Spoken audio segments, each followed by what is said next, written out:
শুরুতেই সকলকে আমার অন্তরের গহীন কদর থেকে ইসলামী রীতি নীতিতে জানাচ্ছি আন্তরিক সালাম। আসসালামু আলাইকুম রহমতুল্লাহ। এই রমাদান মাসের সলাতুল জুমার দিনে তার ঘরে আসার সুযোগ করে দিলেন, এজন্য সেই মনিবের শানে শুকরিয়া স্বরূপ সকলে আদায় করছি আলহামদুলিল্লাহ। সংক্ষিপ্ত দরুদ ও সালাম পাঠ করছি যিনি আমাদেরকে শিখিয়েছেন কিভাবে রমাদানের আমল করতে হবে, রমাদানটাকে কিভাবে কাজে লাগিয়ে নিজেকে জাহান্নাম থেকে মুক্ত করে জান্নাতে অবস্থান নিশ্চিত করতে পারব, যিনি শিখিয়েছেন সেই রাসূলের প্রতি সংক্ষিপ্ত দরুদ পড়ছি সাল্লাল্লাহু আলাইহি। হাদিসের আলোকে আমরা রমাদানের 4টা বৈশিষ্ট্য আলোচনা করেছিলাম। 1 নম্বর হলো রমাদান শুরু হলেই আল্লাহ কি করেন? শয়তানকে শৃঙ্খলে বন্দী করেন। 2 নম্বরে জাহান্নামের দরজা বন্ধ করে দেন। খুলবে বুঝি মাঝে মাঝে? রমজানের মধ্যে খুলবে না। আর কি? জান্নাতের দরজা বন্ধ করে দেন, খুলে দেন। এটা কি বন্ধ হবে? রমজানের মধ্যে আর বন্ধ হবে না। তাহলে বোঝা গেল যে জান্নাতে যাওয়ার এটাই কি সুবর্ণ সুযোগ। এই সুযোগটাকে কাজে লাগানোর জন্য আমরা কি করছি? চেষ্টা করছি আলহামদুলিল্লাহ। তো যেখান থেকে গত জুমা শেষ করেছিলাম 5 নম্বর বৈশিষ্ট্য থেকে আজকে আলোচনা করব ইনশাআল্লাহ। যে হাদিস আলোচনা করছিলাম ওই হাদিসের শেষে বলা হয়েছে ওয়ালিল্লাহি উতাকাউ মিনান নার ওয়া যালিকা ওয়ালিল্লাহি উতাকাউ মিনান নার, যে ওয়া যালিকা কুল্লা লাইলাতিন। হাদিসের শেষে বলা হয়েছে, সেখানে 5 নম্বর বৈশিষ্ট্যটা যে রমাদান মাসে আল্লাহ পাক কি করেন? অসংখ্য যারা কয়েদি, যারা পাপী, অসংখ্য পাপীগুলোকে আল্লাহ জাহান্নাম থেকে কি করেন? মুক্ত করে দেন। সুবহানাল্লাহ। ওয়ালিল্লাহি উতাকাউ মিনান নার ওয়া যালিকা কুল্লা লাইলা। এখানে কি বলা হয়েছে? কুল্লা মানে প্রত্যেক, লাইলন মানে রাত। তাহলে এই হাদিসে বলা হয়েছে প্রত্যেক রাতে, সংখ্যাটা বলেন নাই, মানে কি? অসংখ্য, অগণিত মানুষকে আল্লাহ জাহান্নাম থেকে কি করেন? মুক্ত করে দেন। এটা হলো 5 নম্বর বৈশিষ্ট্য। এখানে বলা হয়েছে শুধু রাতের কথা। আবার আরেক হাদিসে ওখানে বলা হয়েছে যে ইন্না লিল্লাহি তাবারাকা ওয়া তাআলা উতাকাউ ফি কুল্লি ইয়াউমিন ওয়া লাইলাতিন ইয়ানি ইয়াউমি রমাদান। বলা হয়েছে এই হাদিসে আমরা পেলাম যে রমাদানের প্রত্যেক রাতে আল্লাহ অগণিত মানুষকে কি করেন? জাহান্নাম থেকে মুক্ত করে দেন। আর ওই হাদিসে আত-তারগীব ওয়াত তারহিব এর মধ্যে এসেছে হাদিসটা, যে ওখানে বলা হয়েছে যে নিশ্চয় আল্লাহ তাবারাকা ওয়া তাআলা প্রতি রাতে এবং প্রতি ফি ইয়াউমিন ওয়া লাইলাতিন, ফি কুল্লি ইয়াউমিন ওয়া লাইলাতিন, মানে প্রত্যেক দিন এবং প্রত্যেক রাতে আল্লাহ পাক কি করেন? জাহান্নাম থেকে অগণিত মানুষকে মুক্ত করেন। তাহলে এখন আমরা বুঝলাম যে দিনেও আল্লাহ মুক্ত করেন, রাতেও মুক্ত করেন। কারণ দিনে মানুষ কি করে? সিয়াম পালন করেন, আর রাতের বেলা কিয়াম করেন। রাতের বেলা কিয়াম করেন আর দিনে সিয়াম করেন। দিনে সিয়ামের কারণে দিনের বেলা আল্লাহ কি করেন? মাফ করেন, মুক্ত করে দেন। আর রাতে কিয়াম করার কারণে অগণিত মানুষকে আল্লাহ কি করেন? মাফ করে দেন। তাহলে এই মাপ আল্লাহ আমাদেরকে জাহান্নাম থেকে মুক্ত করুক এবং আমাদের জান্নাত নিশ্চিত করুক, এটা আমরা চাই কি চাই না? তাহলে আমাদেরকে সেভাবেই আমাদের আল্লাহর কাছে এই যে মাগফিরাত, যে মাগফিরাতের দশক চলছে, আমরা আল্লাহর কাছে কায়মনোবাক্যে ফরিয়াদ করব, আল্লাহ যেন আমাদেরকে কি করেন, ওই যাদেরকে অগণিত পাপীদেরকে আল্লাহ জাহান্নাম থেকে মুক্ত করে যাদেরকে জান্নাতের ফয়সালা করে দিবেন, আল্লাহ যেন তাদের তালিকার মধ্যে আমাদের নামটা অন্তর্ভুক্ত করেন। সকলে বলেন আল্লাহুম্মা আমিন। এটা 5 নম্বর বৈশিষ্ট্য গেল। এবার 6 নম্বর বৈশিষ্ট্যটা হলো আল্লাহ রাব্বুল আলামিন এই পৃথিবীতে যাদেরকে পাঠিয়েছেন প্রত্যেকের জন্য আল্লাহ পাক একটা করে সীমারেখা, একটা হায়াতি জিন্দিগির একটা সীমারেখা দিয়ে পাঠিয়েছেন। এখন সবাই কি সমান দিন বাঁচে? আমরা সবাই সমান দিন পৃথিবীতে থাকবো না, কেউ বেশি দিন থাকবো, কেউ কম দিন থাকবো। তো কেউ যদি 1 বছর হায়াত বেশি পায়, 1 বছর হায়াত যদি কেউ বেশি পায়, আর 1 বছর হায়াতি জিন্দিগিতে যদি সে একটা কি পায়, রমাদান পায়, তাহলে যে 1 বছর কম পেল আর যে 1 বছর বেশি পেল, একটা রমাদান যদি কেউ জীবনে বেশি পায়, তাহলে যে একটা রমাদান কম পেল তার চেয়ে সে অনেক বেশি কি হলো, মর্যাদাবান হয়ে গেল। রমাদান, একটা রমাদানের যে গুরুত্ব কত বেশি, এই আলোচনাটা শুনলে আপনারা বুঝতে পারবেন। তাহলে আমাদের হায়াতি জিন্দিগি কতদিন? আল্লাহর হাবিব সাল্লাল্লাহু আলাইহি সাল্লাম বলেছেন যে আমারা উম্মতি 60 ইলা 70, মানে আমার উম্মতের বয়স হলো 60 বছর থেকে শুরু করে 70 বছর। তারপরে আল্লাহ রাসূল বলছেন যে কিছু আমার উম্মত আছে যারা এই বয়সটাকে কি করবে, অতিক্রম করবে, মানে আরো বেশি দিন বাঁচবে। এই সংখ্যাটা কম। আল্লাহর হাবিব বলেছেন যে আমার উম্মতের বয়স হলো 60 থেকে 70, এটা নির্ধারিত, এর মধ্যেই দেখবেন আপনি অধিকাংশ মানুষ যেগুলো মারা যায় এই বয়সেই কিন্তু মারা যায়, এর মধ্যেই 70-এর মধ্যেই বেশিরভাগ মানুষকে। আর আল্লাহ রাসূল বলেছেন এর পরেই কম সংখ্যক লোক কিন্তু এই বয়সটাকে অতিক্রম করবে, মানে 70-এর অতিক্রম করবে। তাহলে আমরা ধরি 70টাই ধরি। কেউ যদি আমরা 70 বছর পূর্ণ করি, তাহলে 10 বছর থেকে যদি রোজা শুরু করি, তাহলে আমরা রমাদান পেলাম কয়টা? 60টা। আবার এক ব্যক্তি হয়তো 60 বছরে মারা গেল, উনি রমাদান পেল কয়টা? 50টা। বা কেউ 50 বছরে মারা গেল, রমাদান পেল 40টা। তাহলে যারা 70 বছর আমরা পূর্ণ করতে পারবো, তারা যারা 40 বছর 50 বছরে মারা গেল, তাদের চেয়ে যে বয়সটা আমরা পেলাম এটা হলো কল্যাণকর বয়স। কারণ এই বয়সে আমরা প্রত্যেক বছরে একটা করে কি পেয়েছি? রমাদান পেয়েছি। এই কারণে এই বয়সটা হলো কল্যাণকর বয়স। এখন বলতে পারেন যে হুজুর, তাহলে যারা 40 বছর 30 বছর 50 বছরে মারা গেল, তাহলে আল্লাহ এদের প্রতি অবিচার করলো? আসলে ব্যাপারটা তা না। আল্লাহ তাদেরকে যে জিন্দিগিটা দিয়েছেন, ওই যে বয়সের মধ্যে বরকত, বয়সের মধ্যে কি দেন? বরকত। আল্লাহ ইচ্ছে করলে কি করতে পারেন? কম বয়সের মধ্যে কি বরকত দেন না? যেমন অনেক আইম্মা যারা মানে তারা যে বয়সটা পেয়েছেন ওই বয়সটাকে যেভাবে কাজে লাগিয়েছেন, যেমন ইমাম বুখারী রাহিমাহুল্লাহ, ইবনে মাজা, ইমাম তিরমিজি রাহিমাহুল্লাহ, এনারা যে বয়সটা পেয়েছেন ওই বয়সটা যেভাবে কাজে লাগিয়েছেন, যে অবদান রেখে গেছেন, আমি আপনি 500 বছর পেলেও ওই রকম কাজ করতে পারবো না।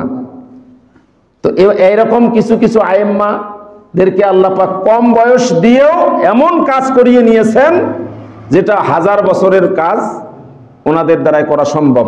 যার উজ্জ্বল দৃষ্টান্ত হলো উম্মতে মুহাম্মাদি। এই উম্মতে মুহাম্মাদি আগেকার উম্মত 1000 বছর, শত শত বছর বেঁচে ছিল, আর আখিরি জামান পয়গম্বরের উম্মতের বয়স হলো মাত্র 60 থেকে 70 বছর। কিন্তু আল্লাহ পাক কি করলেন, এই বয়সটার মধ্যে একটা কল্যাণকর বয়স দিয়ে, এর ভিতরে আল্লাহ পাক রমাদান দিয়ে, এর ভিতরে আল্লাহ পাক কদর দিয়ে এই বয়সটাকে আল্লাহ কি করলেন, এর বরকতময় বা কল্যাণময় বয়স করে দিলেন। সুবহানাল্লাহ। এই সামনে আসতেছে সেই লাইলাতুল কদর, যে আলোচনা ইনশাআল্লাহ আগামী জুমায় কদরের বিষয়ে আলোচনা করব ইনশাআল্লাহ। তাহলে এই কদরে এক রাতে যেটা বলা হয়েছে যে সর্বনিম্ন সেটা যে 84 বছর 4 মাস, তাহলে বয়স হলো আমার 60 থেকে 70, আর এক রাতেই 84 বছর 4 মাসের ইবাদত, 84 বছরের ইবাদত। তাহলে আপনি যদি 50টা 60টা আপনি কদর পেলেন, তাহলে দেখেন আপনি কত বছরের আমল নামা আপনার হয়ে গেল। তাহলে এগুলো হলো বরকতময় বয়স। তাহলে যে কথা বলছিলাম, আল্লাহ রাসূলকে জিজ্ঞাসা করা হয়েছিল যে আইয়ুন নাসি আবদাল, যে কোন মানুষটা উত্তম। তিনি বলেছেন যে মান তালা উমরুহু ওয়া হাসুনা আমালুহু। আল্লাহ রাসূল বলেছেন যে ওই মানুষটাই হলো উত্তম যে লম্বা একটা কি পাইছে, হায়াতি জিন্দেগি পাইছে। তালা উমরুহু, দীর্ঘ একটা বয়স পেয়েছে। ও হাসুনা আমালুহু, এবং ওই বয়সটাতে ভালো আমল করেছে। খালি বয়স বেশি হলে হলো, বয়স বেশি হলো দুনিয়া রকম কুকম করে বেড়াইলো, তাহলে ওর বয়সটা আর ওর কি হবে, ওর আরো কাল হয়ে দাঁড়াবে। ও আগে বললেই ভালো ছিল। কিছু লোক আছে না, বদমাইশ মানুষ, সমাজের মানুষ, অন্তর থেকে, মুখে বলা লাগে না, সবাই অন্তর থেকে বলে ওটা মরে না কে, ওটা মরলে আমাদের এলাকাটা কি হতো। কিছু মানুষ আছে ও মরে যাওয়াই ভালো। আর আল্লাহ রাসূল বলছেন ওই মানুষগুলো মানুষের মধ্য থেকে ভালো যারা দীর্ঘ একটা হায়াতি জিন্দিগি পেল, আর ওই আমল জিন্দিগিতে কি পেল, হাসুনা আমাল। হাসুনা মানে আমলটা সুন্দর সুন্দর আমল ওই জিন্দিগিতে উপহার দিল, ওই মানুষটাই হলো উত্তম মানুষ। এবার ইবনে মাজা থেকে একটা লম্বা হাদিস,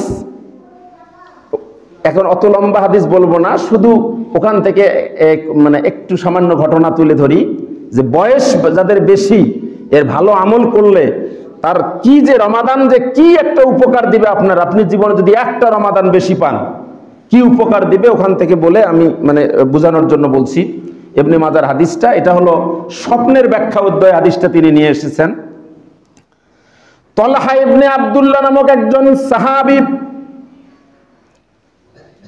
তিনি একদিন স্বপ্নে দেখেন যে জান্নাতের গেটের মধ্যে তিনি দাঁড়ানো।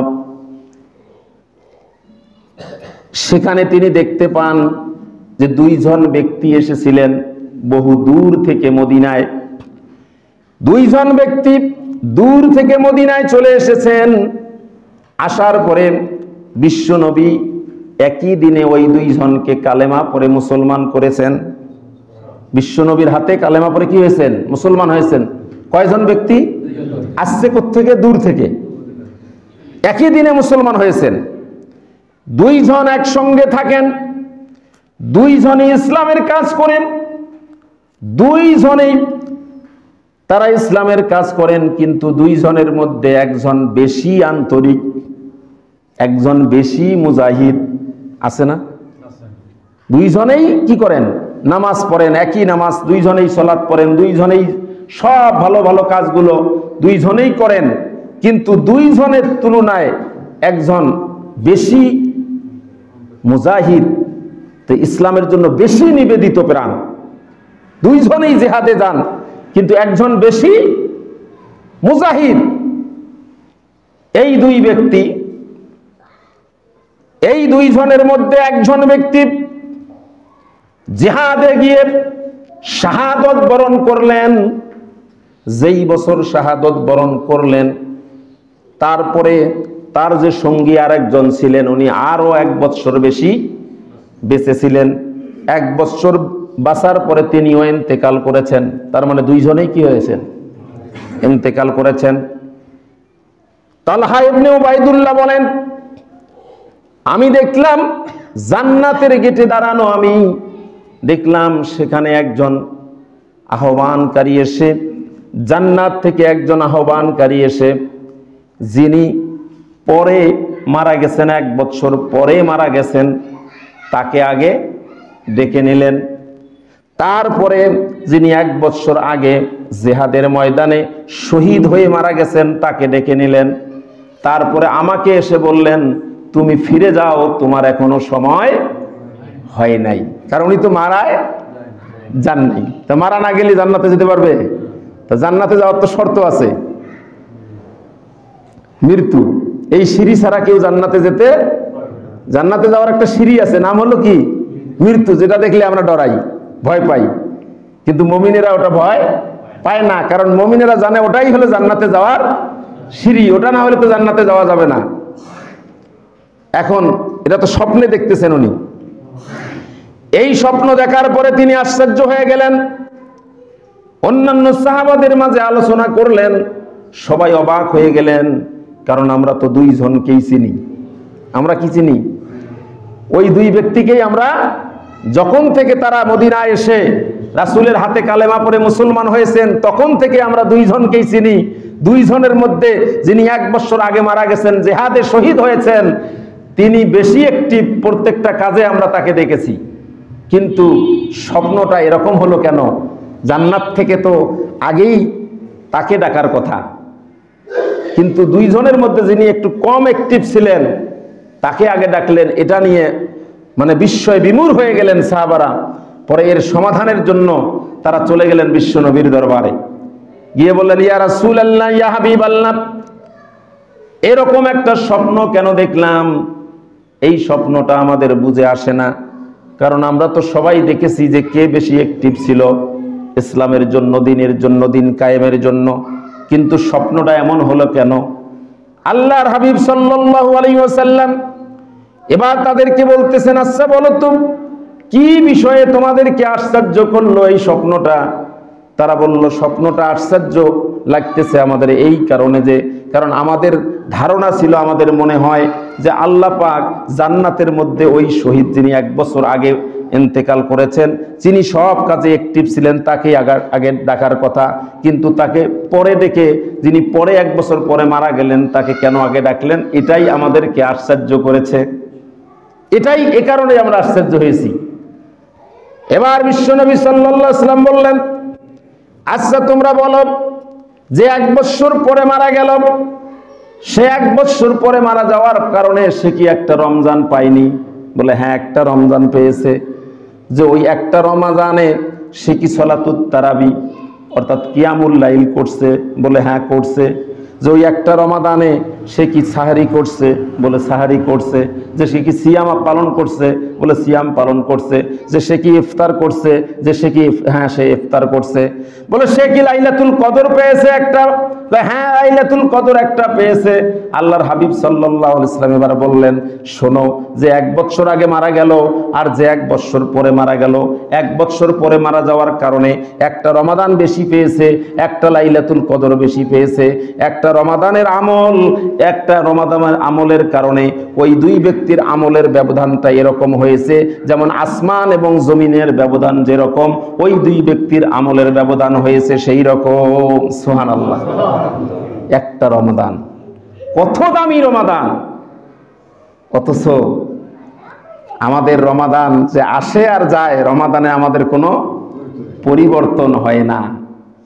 রমাদান আগেও মিথ্যা কথা বলি, রমাদানের পরেও, যদি রমাদানটাতেও একটু কম বলি, কিন্তু রমাদানের আগেও করি মিথ্যা বলি, পরেও রমাদানের আগেও ঘুষ খায়, রমাদানের পরেও, রমাদানের আগেও সুদ খায়, রমাদানের পরেও সুদ খায়, রমাদানের আগেও খাদ্যে ভেজাল দেয়, রমাদানের পরেও দেয়। রমাদান কোনো পরিবর্তন করে না। অথচ একটা রমাদান জীবনে বেশি পেলে সে যে কত দামি হয় আল্লাহর কাছে, এই হাদিস থেকে সেটা প্রমাণিত হয়ে যায়। এই জন্য আমরা যারা এই যে রমাদান, আল্লাহ আমাদেরকে, আমাদের মাঝে গত বছর রমাদানে ছিল, এবারে নাই, আছে না এরকম মানুষ? তারা তো আজকে পেল এই রমাদানটা, এই সামনে যে কদর, দোয়া করি আল্লাহ যেন আমাদের ভাগ্যে নসিব করেন। যারা ইন্তেকাল করেছেন ওনারা কিন্তু পাবেন না, কিন্তু আমরা যতক্ষণ পেয়েছি, এটা আমাদেরকে তাহলে কত গুরুত্বের সাথে রমাদানটা আমাদেরকে উদযাপন করতে হবে, পালন করতে হবে। এই মাগফিরাতের দশক চলতেছে, এখানে আমাদেরকে সেভাবে রমাদানটা কাজে লাগাতে হবে। কারণ আগামী বছর যে পাবো কোনো গ্যারান্টি? এই রমাদান শেষ রমাদান হতে পারে। প্রত্যেকটা কাজ যখন সালাত পড়ব, পারফর্ম দ্য সালাত as if it's our last and final player. যখন নামাজ পড়ব মনে করতে হবে যে এই নামাজই আমার জীবনের শেষ নামাজ। আজকে যে রোজা রাখতেছি মনে রাখতে হবে এই রোজাই হতে পারে শেষ রোজা, আজকের তারাবি হতে পারে শেষ তারাবি, এই কদরেই হতে পারে জীবনের শেষ কদর। তাহলে আমরা 6 নম্বর যেটা বৈশিষ্ট্য পেলাম কি, যে যদি কেউ রমাদান বা লাইলাতুল কদর একটা রমাদান যদি কেউ বেশি পায়, আল্লাহর কাছে তার মর্তবা অনেক বেড়ে যায়। এরপরে খুবই গুরুত্বপূর্ণ একটা বৈশিষ্ট্য রমাদানের, সেটা হলো মুস্তাজাবুদ দাওয়া। এই ভাষাটার শব্দটার সাথে অনেকে পরিচিত আছেন, আমিও আলোচনা করেছিলাম। মুস্তাজাবুদ দাওয়া কাকে বলে? যার দোয়ার কবুলের গ্যারান্টি রয়েছে, যার দোয়া কবুলের গ্যারান্টি রয়েছে, দোয়া কবুলের গ্যারান্টি রয়েছে, দোয়া কবুল হয়। মুস্তাজাবুদ দাওয়া এটা সাহাবীদের মাঝখানেও ছিল, এটা বিভিন্নভাবে প্রমাণ পাওয়া যায়। যেমন ওমর রাদিয়াল্লাহু তাআলা আনহু, তিনি এমন একজন সাহাবী ছিলেন, তিনি মনে মনে যেটা ইরাদা মানে কল্পনা করতেন, তার কল্পনাটা আল্লাহ রাব্বুল আলামিন আয়াত নাজিল করে দিয়ে বাস্তবায়ন করে দিতেন। সুবহানাল্লাহ বলেন। ওমর রাদিয়াল্লাহু তাআলা আনহু, এটা কি মুস্তাজাবুদ দাওয়ার নমুনা না? যেমন পর্দার বিধান আসার আগেই ওমর রাদিয়াল্লাহু তাআলা ভাবছিলেন যে একটা পর্দার বিধান আল্লাহ দেন না কেন, যে আসলে মানুষ বেপর্দায় মহিলারা চলাফেরা করে, এই জিনিসটা ভালো না, পর্দার বিধান দিলে ভালো হতো। পর্দার আয়াত নাজিল হয়েছে। মানুষ মদ খায়, এই মদ কেন নিষিদ্ধ করে না আল্লাহ? মানে আল্লাহ যদি ওমর রাদিয়াল্লাহু তাআলা কল্পনা যে আল্লাহ যদি মদটা নিষিদ্ধ করে দিত একেবারে, তাহলে কি হয়ে যেত? সমাজটা ভালো হয়ে যেত। মদ খেয়ে মানুষগুলো মাতলামি করে, আল্লাহ পাক মদকে নিষিদ্ধ করে আয়াত নাজিল করে দিয়েছেন। তাহলে এটা কি মুস্তাজাবুদ দাওয়াতের নমুনা? এছাড়া আল্লাহ রাসূল সাল্লাল্লাহু আলাইহি ওয়াসাল্লাম একজন সাহাবীর নামে তো বলে গেছেন, মুস্তাজাবুদ দাওয়া হিসেবে পরিচয় করে দিয়েছেন। তার নাম কি? ওয়াইস আল করনি, যাকে আমরা ওয়াইস কুরুনি নামে চিনি। আল্লাহ রাসূল বলে গেছেন যে সে হলো মুস্তাজাবুদ দাওয়া। আপনি জানেন, আপনারা শুনেছেন, অন্য মাসে বিভিন্ন সময় আল্লাহ রাব্বুল আলামিন দোয়া কবুল করেন। যেমন নিসফু শাবানের রাতের দোয়া আল্লাহ কি করেন? কবুল করেন। এরপরে প্রতি সোমবারের দোয়া, বৃহস্পতিবারের দোয়া, এরকম কিছু নির্দিষ্ট সময় আছে, এই সময়ের দোয়াগুলো আল্লাহ কি করেন? আজান একামতের মাঝখানের দোয়া, এরকম বিশেষ কিছু ক্ষেত্র আছে, এই জায়গাগুলোর দোয়া কি করেন? আল্লাহ কবুল করেন। অথচ রমাদানটা দেখেন, রমাদান মাস কি যে অফারের মাস, যেখানে অন্য মাসে হয়তোবা সারা বছর মিলে নির্দিষ্ট কয়েকটা দিন, কয়েকটা সময়ের কথা বলা আছে যে ওই সময়ে দোয়া কি হয়? কবুল হয়, দোয়া করলে কবুল হয়। অথচ আল্লাহ রাব্বুল আলামিন এই রমাদানের বরকতে আল্লাহর যতগুলো গোলাম আছে, যত বান্দা আছে, আল্লাহ সকলকে মুস্তাজাবুদ দাওয়া বানিয়ে দেন। বলুন সুবহানাল্লাহ। দলিল কি? আল্লাহর হাবিব সাল্লাল্লাহু আলাইহি ওয়াসাল্লাম বলেছেন, ইন্না লিকুল্লি মুসলিমিন ফি কুল্লি ইয়াউমিন ওয়া লাইলাতিন মুস্তাজাবুদ দাওয়া। সুবহানাল্লাহ বলেন। আল্লাহ পাক প্রত্যেকটা মুসলিমের দিনেও দোয়া কবুল করেন, রাতেও মুস্তাজাবুদ দাওয়া। প্রত্যেকটা মুমিনকে আল্লাহ কি বানায় দেন? মুস্তাজাবুদ দাওয়া। দিনে দোয়া করলেও কবুল, রাতে দোয়া করলেও কবুল। প্রত্যেকটা মুমিনের, মুসলিমের। ইন্না লিকুল্লি মুসলিমিন, এখানে মুসলিমের কথা বলা হয়েছে। আর এক হাদিসে রাসূল বলেছেন আব্দি, প্রত্যেক বান্দা। আল্লাহর প্রত্যেকটা বান্দার কে আল্লাহ পাক এই রমাদানে মুস্তাজাবুদ দাওয়া বানিয়ে দেন। সে দিনে দোয়া করলেও কবুল হয়, রাতে দোয়া করলেও কবুল হয়। এবার আসেন, এটার আমি কোরআন থেকে এটা একটু ব্যাখ্যা করতে চাই। এটা কেমনে মুস্তাজাবুদ দাওয়া, খুব গভীর একটু মনোযোগ দিতে হবে আপনাদেরকে। এই রমাদানে, এই যে শাহরু রমাদান আল্লাযী উনজিলা ফীহিল কুরআন, হুদাল লিন্নাস যে আয়াত দিয়ে শুরু করেছিলাম, এর পরের আয়াতে আপনারা দেখেন আল্লাহ পাক যে মুস্তাজাবুদ দাওয়া যে বানিয়ে দিয়েছেন আমাদেরকে এই রমাদানের বরকতে, সেটা আল্লাহ পাক বলেছেন। দেখেন, ওয়া ইযা সালাকা ইবাদি আন্নি করিব। ওয়া ইযা আরবিতে দুইটা শব্দ, একটা হলো ইজা, ইজা মানে যখন, আর একটা হলো ইন মানে যদি। এই যখন আর যদির পার্থক্যটা আপনাদেরকে আগে ভালো করে বুঝতে হবে। যেমন ধরেন একটা মায়ের সন্তান সেনাবাহিনীতে চাকরি করে, সেনাবাহিনীর চাকরির সুবাদে তাকে যুদ্ধেও যেতে হয়, মিশনেও যেতে হয়, যায় না? এখানে তো সেনাবাহিনীর এলাকা, এটা আপনারা আমার চেয়ে ভালো জানেন। মনে করেন এরকম সেনাবাহিনীতে চাকরি করে মিশনে চলে গেছে, দীর্ঘদিন থেকে মায়ের সাথে তার কি নাই, কোনো যোগাযোগ নাই, কোনো মেসেজ নাই, কোনো ইমেইল নাই, কোনো ফোন নেই, কোনো সংযোগ নেই। এখন মা কি বলবে?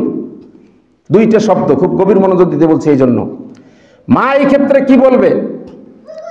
যে যখন আমার ছেলে আসবে তখন আমি খুশি হব, এটা একটা কথা। যদি আমার ছেলে আসে তাহলে আমি খুশি হব। একটা হলো যখন আমার ছেলে আসবে তখন আমি খুশি হব, আর একটা হলো যদি আমার ছেলে আসে তাহলে আমি খুশি হব। এই দুইটার মধ্যে পার্থক্য কি? একটা পার্থক্য হলো যদি বলে যদি আমার ছেলে আসে তাহলে আমি খুশি হব, এক্ষেত্রে তার মেনে নিয়েছে যে আমার ছেলেটা আর বেঁচে, হয়তো আমার ছেলেটা কি হয়েছে, মারা গেছে, এই ছেলে ফেরার সম্ভাবনা নাই, যদি ফেরে তাহলে আমি খুশি হব।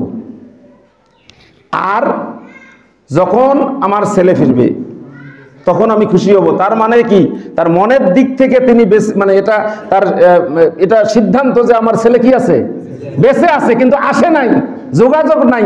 যখন আসবে, যখন যোগাযোগ হবে আমি খুশি হব।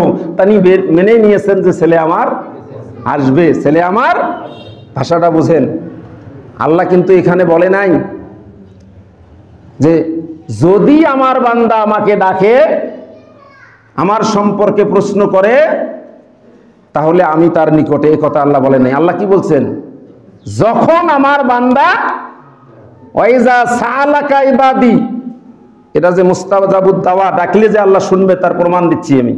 ওয়াইজা সালাকা, আল্লাহ বলতেছেন যখন আমার ছেলে, আমার ইবাদি, আমার বান্দারা যখন আমাকে ডাকবে আমি তাদের নিকটে। তার মানে কি, আল্লাহ মেনেই নিয়েছেন, আল্লাহ জেনেই নিয়েছেন, আল্লাহ হতাশ হননি যে আমার বান্দারা আমাকে ডাকবে না। আল্লাহ জানেন আমার বান্দা আমাকে ডাকবে। আল্লাহ বলেন নাই যে যদি আমার বান্দা ডাকে, তাহলে যদি বললে এটা হতে পারে যে নাও ডাকতে পারে। আর আল্লাহর বিশ্বাস যে আমার বান্দা আমাকে ডাকবে, এই জন্য আল্লাহ এখানে যদি বলেন নাই, বলছেন যে যখন। এই ইজা, এই ছোট্ট এই শব্দটার ভিতরে আছে আশা, আছে ভালোবাসা। এই জন্য আল্লাহ বলছেন ওয়াইজা সালাকা ইবাদি। এবার আসুন সালার কথা। সালা এটা হলো মাদির সিগা, এটা হলো পাস্ট টেন্স। এটাকে আবার প্রেজেন্ট অর্থাৎ মোদারের সিগা ইয়াস আলুও বলা যায়। আর ইজা এটা মোদারের শুরুতেও আসে, মাজির শুরুতেও আসে। এখানে আল্লাহ ওয়াইজা ইয়াস আলুকা বলেন নাই কেন? কারণ হলো ইয়াস আলু মানে যদি প্রশ্ন করে, জানতে চায়, এটা হলো যদি এটা প্রেজেন্ট ফর্মে অর্থাৎ মোদারের সিগা দিয়ে আল্লাহ বলতো, তাহলে এর অর্থ হতো যে বারবার বারবার জানতে চাওয়া, বারবার এসে জিজ্ঞাসা করা, এটা বুঝেতো। কিন্তু আল্লাহ এখানে ইয়াস আলু না বলে সালাকা বলছেন। ওয়াইজা সালাকা, তার মানে হলো এটা যখন মাদি হয়ে যাবে, এর মানে হলো একবার প্রশ্ন করা, একবার জানতে চাওয়া। আল্লাহ বলেন আমি আমার বান্দার কাছে, ওরা বেশি বেশি আমাকে ডাকতে পারে, বেশি বেশি আমার কাছে আমার সম্পর্কে জানতে চায়, কিন্তু আমি অতটা আশা করি না। আমি যদি আমার বান্দা একবারও আমার ব্যাপারে জানতে চায়, দেখছেন আল্লাহ কতটা মেহেরবান। বারবার আমার কাছে চাইতে হবে, এই অপেক্ষায় আমি থাকবো না। ওয়াইজা সালাকা, আমার বান্দা যদি আপনার কাছে, ও হাবিব সালাকা, আপনার কাছে যদি জানতে চায় আমার ব্যাপারে, কয়বার? মাদির সিগে ব্যবহার করে আল্লাহ বলছে একবারও যদি আমার কোনো বান্দা যদি একবারও যদি আমার কথা স্মরণ করে আমার কাছে যদি ফিরে এসে যদি আমার সম্পর্কে যদি জানতে চায়, ইজা সালাকা ইবাদি, তাহলে বোঝা গেল এখানে সালাকা ইয়াস আলুকা বলেন নাই, কারণ ইয়াস আলুকা বললে তখন বারবার ডাকা লাগতো। যারা বারবার ডাকতো, বারবার আল্লাহ সম্পর্কে জানতে চাইতো, তাদেরকে আল্লাহ পাক তার ডাকে সাড়া দিত। একবার ডাকলে আল্লাহ সাড়া দিত না, দুইবার ডাকলে সাড়া দিত না। কিন্তু এখানে আল্লাহ বলছেন যদি আমার বান্দা একবারও আমাকে ডাকে, আমার বান্দা একবারও যদি ডাকে আমি তাদের নিকটে। এবার আসুন পরের শব্দে যাই, সালাকা ইবাদি। সালাকা ইবাদি, ইবাদি মানে কি? বান্দা।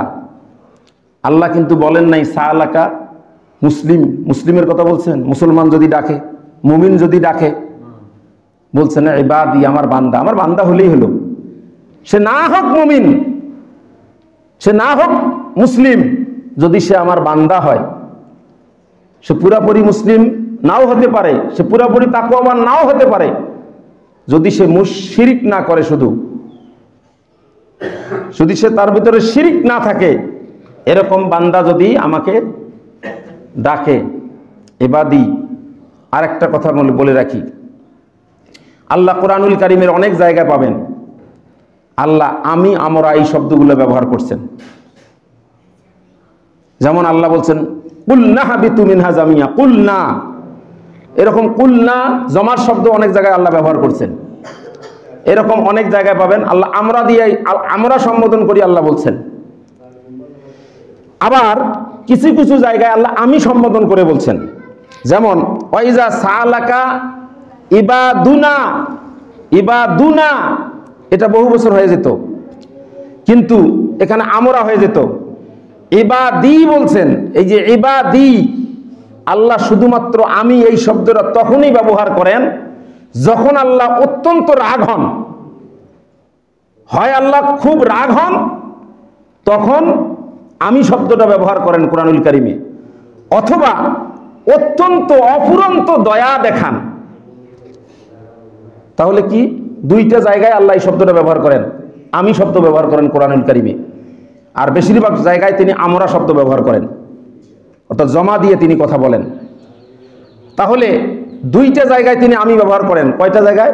দুইটা। একটা হলো যখন তিনি প্রচন্ড রেগে থাকেন, রাগ প্রকাশ করেন, সেই জায়গায় তিনি আমি ব্যবহার করেন, অথবা যখন তিনি খুব বেশি দয়া দেখান, সেই ক্ষেত্রে তিনি এই শব্দটা ব্যবহার করেন। তাহলে কি হলো? ওয়াইজা সালাকা ইবাদি, এখানে আমার বান্দা, আমার বান্দা, এখানে আল্লাহ বেশি ভালোবাসা, বেশি দয়া দেখিয়ে তিনি আমি শব্দটা ব্যবহার করছেন। ওয়াইজা সালাকা ও হাবিব, যখন আপনাকে প্রশ্ন করবে, জানতে চাবে, সালাকা আপনার কাছে প্রশ্ন করবে, ইবাদি আমার বান্দা, আন্নি করিব আমি তাদের নিকটে। এখানে দেখেন তো খেয়াল করে, এখানে একটা শব্দ বাদ গেছে। কারণ সাহাবারা যখন কোনো কিছু জানতে চাইতেন, কার কাছে জানতে চাইতেন? আল্লাহ সম্পর্কে কিছু জানতে চাইলে কার কাছে জানতে চাইতেন? রাসূল সাল্লাল্লাহু আলাইহি ওয়াসাল্লামের কাছে। তাহলে কথাটা তো এরকম হওয়ার কথা ছিল না যে হাবিব আমার বান্দা, আমার গোলামেরা যখন আপনার কাছে জানতে চাইবে আমার সম্পর্কে, আপনি তাদেরকে বলুন আমি নিকটে। ওরা যখন আমাকে ডাকবে, ওরা কোথায় পাবে? আমার, ওরা যখন আমার সম্পর্কে জানবে, আপনি বলেন ওরা কোথায় আছে, আমি কোথায়।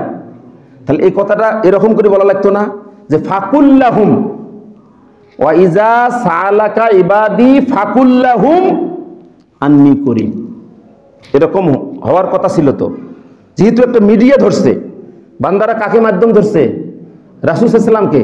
তো রাসূল সাল্লাল্লাহু আলাইহি ওয়াসাল্লামের মাধ্যমে যদি জানতে চায়, তাহলে মানে উত্তরটাও তো রাসূল সাল্লাল্লাহু আলাইহি ওয়াসাল্লামের মাধ্যমে আসার কথা ছিল।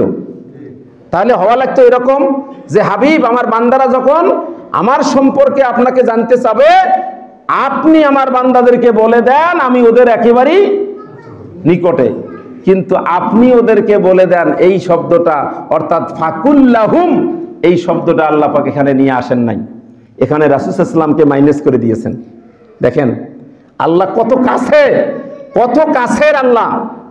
বান্দা আল্লাহকে ডাকুক, বান্দা আল্লাহর কাছে আসুক, এজন্য আল্লাহ দেখেন কি করলেন, বললেন সালাকা ইবাদি, আমার বান্দারা যখন আপনার কাছে জানতে চাবে আমার সম্পর্কে, আপনি বলে দেন তাদেরকে, এই কথা বাদ দিয়ে সরাসরি আল্লাহ বললেন ফাইন্নি করিব, আমি তাদের একেবারেই নিকটে, একেবারেই নিকটে। এবার আসেন, কেউ যদি নিকটে থাকে, যেমন অফিসের কোনো কর্মচারী, অফিসের বস যদি তার কাছে থাকে, তাহলে তিনি খুব কিরকম হবে, স্বাভাবিক থাকবে না অ্যাক্টিভ হবে, কারণ বস নিকটে। যখন আমরা পরীক্ষা দেই, পরীক্ষা যখন দেই, যিনি কক্ষ পরিদর্শক তিনি যখন আপনার যখন একবারে টেবিলে বা ব্রেঞ্চের কাছেই যখন চলে আসে, তখন কি স্বাভাবিক অবস্থার চেয়ে একটু কি সতর্ক হই না? কেন?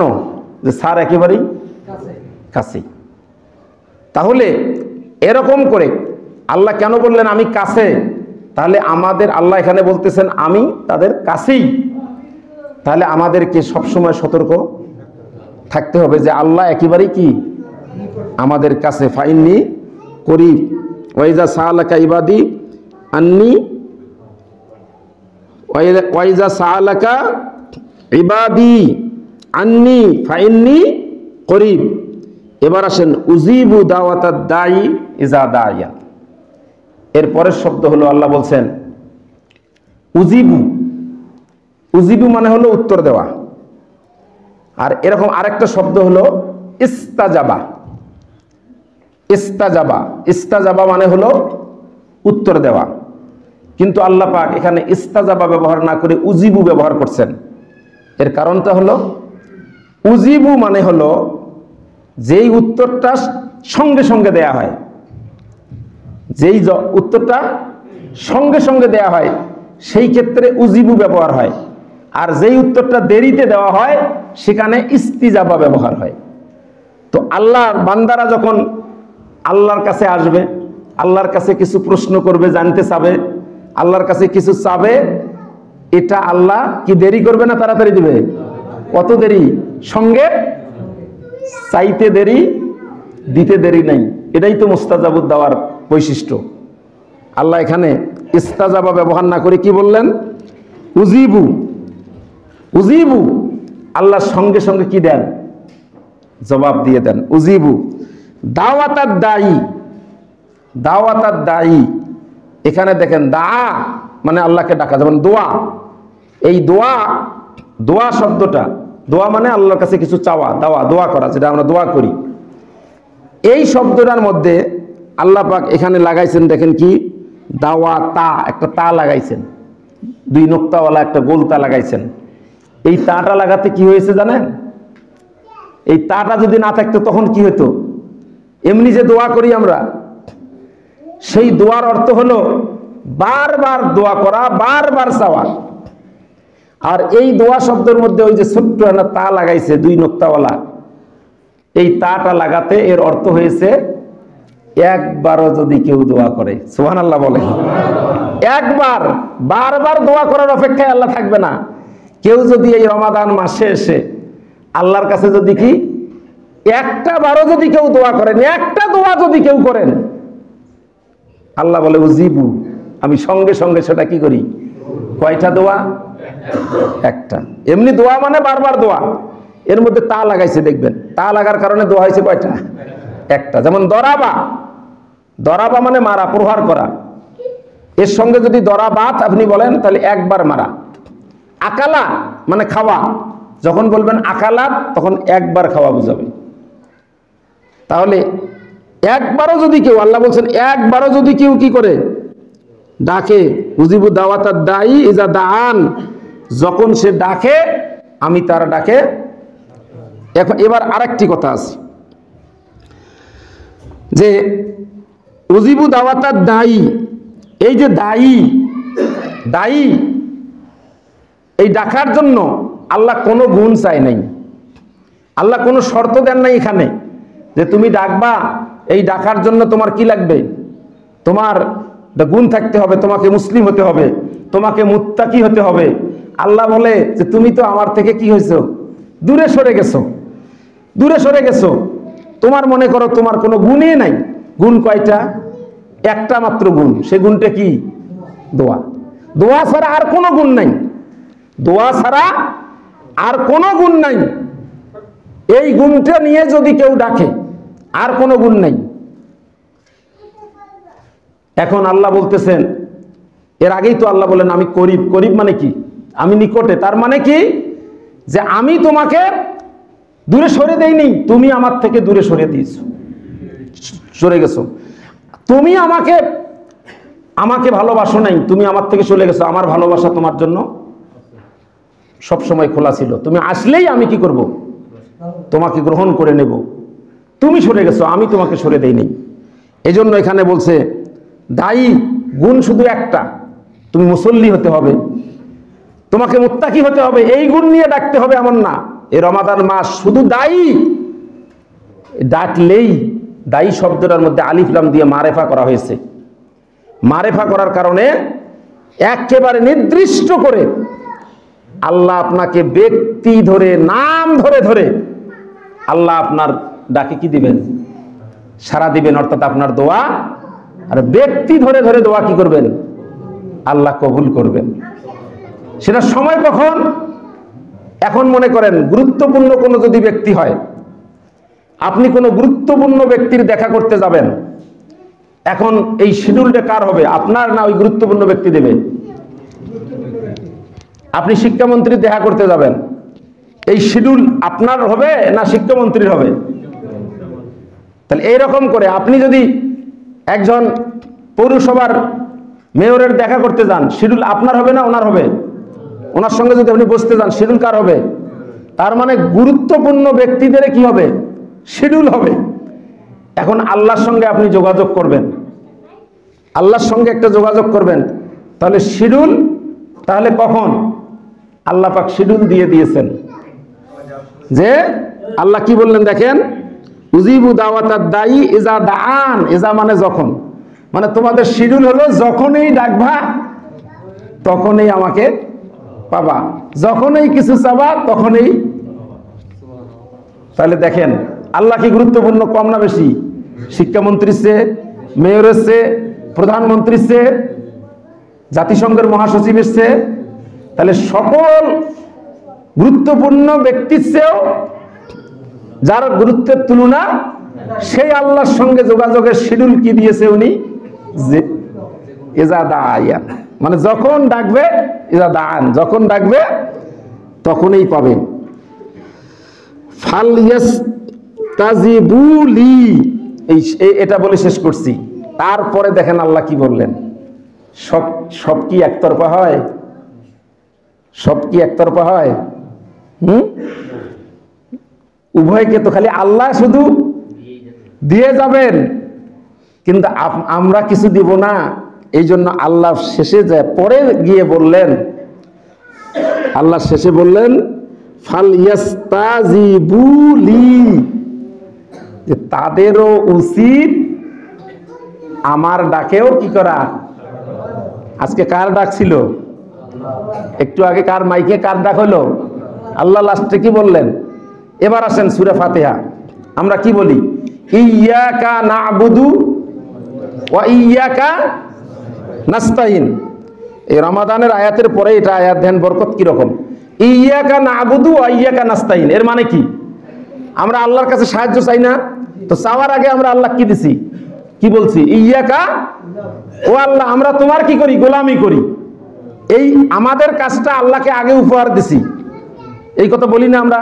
ইয়্যাকা না'বুদু ওয়া ইয়্যাকা, আমরা তোমার গোলামি করি, তোমার কাছেই সাহায্য চাই। তাহলে গোলামি আগে, সাহায্য পরে, মানে আমাদেরটা আগে দিয়ে আল্লাহর কাছে সাহায্য চাইছি। আর এই আয়াতে কি হলো? এই আয়াতে আল্লাহ আগে দিয়ে দিল যে আমার বান্দা যখন ডাকবে, মানে একবারও যদি ডাকে, হ্যাঁ, একটা যদি দোয়া করে, কোনো যদি গুণ না থাকে, শুধু তার একটা গুণ সে দায়ী, তারপরেও আমি সঙ্গে সঙ্গে তার ডাকে সাড়া দেই। আল্লাহ আগেই দিয়ে দিছে শিডিউল, আল্লাহ চেঞ্জ করে দিছে, পরে তার দ্বিতীয় অবস্থানে আল্লাহ তার পাওনাটা রাখছে, ফালিয়াস্তাজিবু লি, তাদেরও উচিত, আমার বান্দারদেরও উচিত আমারও ডাকে কি করা, সাড়া দেওয়া।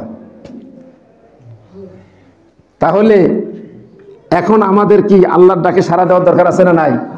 আল্লাহ তো সব দিয়ে দিলেন। তাহলে এটা হলো নম্বর কয় নম্বর গুণ বললাম? 7 নম্বর। 7 নম্বর বৈশিষ্ট্য যে আল্লাহ সবাইকে মুস্তাজাবুদ দাওয়া বানিয়ে দেয়।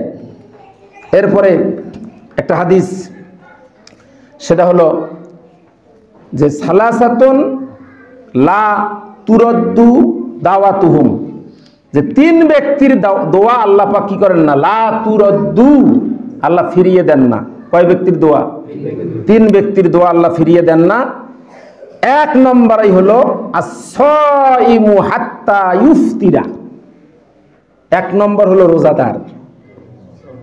তাহলে এর সমর্থনে ওই হাদিসটাও যে 3 ব্যক্তির দোয়া আল্লাহ ফিরে দেন না, তার মধ্যে একজন হলো কি, as-সাইমু হাত্তা ইফতিরা, রোজাদার যতক্ষণ না সে কি করে, ইফতার করে। ওয়াল ইমামুল আদিল, আর ন্যায় বিচারক, আর দাওয়াতুল মাজলুম, মাজলুমের দোয়া, ন্যায় বিচারক ন্যায়পরায়ণ শাসকের দোয়া, আর রোজাদারের দোয়া আল্লাহ ফিরে দেন না। তাহলে এর থেকে আমরা এই বৈশিষ্ট্যটা কি পেলাম? আল্লাহ আমাদের প্রত্যেককে কি বানিয়ে দিয়েছে? মুস্তাজাবুদ দাওয়া, মানে আল্লাহর কাছে চাইলে আমরা পাবো। ইনশাআল্লাহ আমরা আল্লাহর কাছে চাবো তো। তো আরেকটা বৈশিষ্ট্য, যদিও আজকে বলতাম না, যেহেতু সময়টা নেই এই জন্য সংক্ষেপে শুধু বলে যাচ্ছি। আর একটা বৈশিষ্ট্য হলো এতেকাফ। এই যে সামনে যেটা আর তো সুযোগ হবে না, এই জন্য আজকে বলে নিচ্ছি 2 মিনিটে। সেটা হলো এতেকাফ। যেহেতু আল্লাহ পাক কি করতেছে, জাহান্নাম থেকে মুক্তি দিচ্ছে, আলোচনা করি নেই যে অগণিত মানুষকে আল্লাহ পাক 5 নম্বর বৈশিষ্ট্য ছিল ওয়ালিল্লাহি উতাকাউ মিনান নার, যে দিনে রাতে আল্লাহ পাক অগণিত জাহান্নামীদেরকে মুক্ত করে দিচ্ছেন। এর একটা সুবর্ণ সুযোগ গ্রহণ করার মাধ্যম হলো এতেকাফ। এত গুরুত্বপূর্ণ এতেকাফ, একসঙ্গে আপনি ওই একের ভিতর সব বলে না, এই এতেকাফটা আমি মনে করি ওই রকম, একের ভিতর সব। কারণ এতেকাফ করলেই আপনার যেটা হবে, আল্লাহ রাসূল বলেছেন, মান এতেকাফা ইয়াওমান ইফতিগাউ লিওয়াজহিল্লাহ ইফতিগাউ ওয়াজহিল্লাহ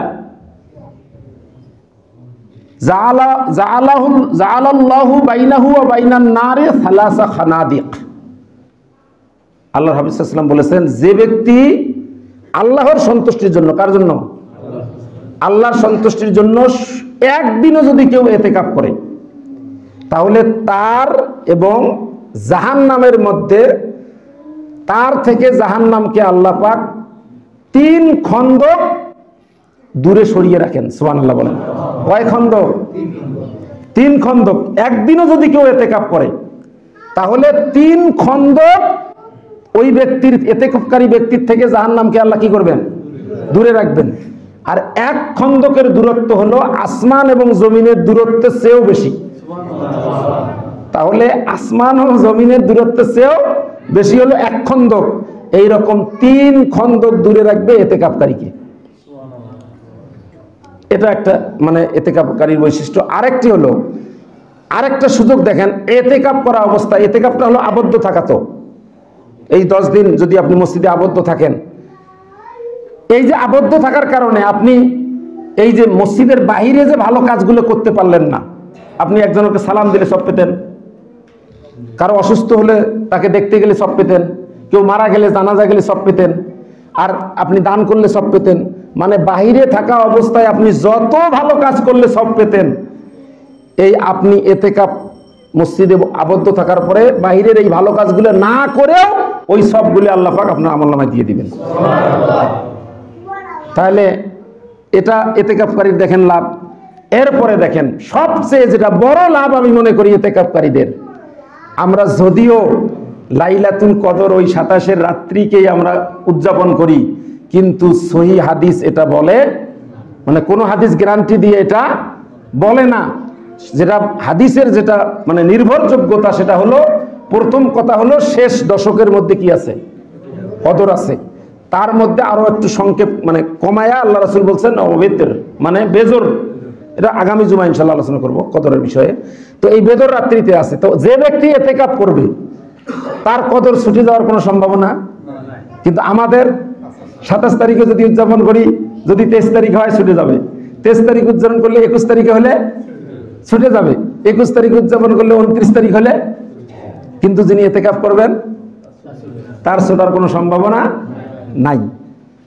এত গুরুত্বপূর্ণ একটা আমল।